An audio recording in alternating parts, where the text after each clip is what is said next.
wai ka samu kanka a masallacin gargajiya, an gane ko masu shiga gaban Allah da manzansa, masu zauwa da wata addu'a bayan sanin cewa daga sallah liman ya waiwayo ya ce ku yi kaza ku yi kaza ku yi kaza, kai kwa kana naka abin da ya zo a sunna. Wai idan suka shafa addu'ar shafawa za ka yi? Ai maganar kulawa da su ma bai taso ba, ka kula da abin da yake gabanka, abin da aka sunnanta maka. Ana sanin cewa daga sallah aikin liman ya ƙare, direba ya ɗauko ku daga mota, ya ɗauko ku daga maraɗi, idan ya zo tasha ya sauke ku, kuna da wata alaƙa tsakaninku da shi? To haka liman da zaran an salamce shi kenan, direba ne aikin shi ya ƙare, kowa ya yi shiga kuma abin da aka sa shi.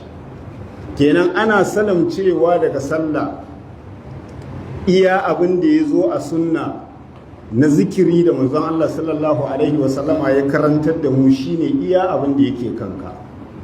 In ma ka samu kanka a wannan masallaci cewa a yi salati 10 ga manzon Allah sallallahu alaihi wasallama, wani kaji ya ce a yi 11, wani kaji ya ce 12, a yi kul huwallahu, kuliya da wannan da iza ja'a da alamun shiraha da sauransu, wannan duka karka waiwaya, wannan bid'a ne, saba ma Allah ne, saba ma manzansa ne, domin ƙari ne a cikin addini. Ƙari a cikin addini haramu ne. Iya abin da za ka yi kawai ka yi addu'o'in da suka zo daga manzon Allah sallallahu alaihi wasallam, wanda iya abin da ya tabbata daga sunna, ya tabbata a sunna. Idan mutum ya salamce daga sallah ta farilla, farko zai ce astaghfirullah astaghfirullah astaghfirullah, sai ya ce Allahumma antas salamu wa minkas salamu tabarakta ya zal jalali wal ikram, sai ya ce la ilaha illallah wahdahu la sharika la, lahul mulku wa lahul hamdu wa huwa ala kulli shay'in qadir, la hawla wa la quwwata illa billah, la ilaha illallah wa la na'budu illa iyyah, lahu an-ni'ma wa lahu al-fadlu wa lahu ath-thana'u al-hasan, la ilaha illallah mukhlisina lahu ad-din wa law kariha al-kafirun, Allahumma la mani'a lima a'tayt wa la mu'diya lima mana'at wa la yanfa'u dhal jaddi minkal jadd.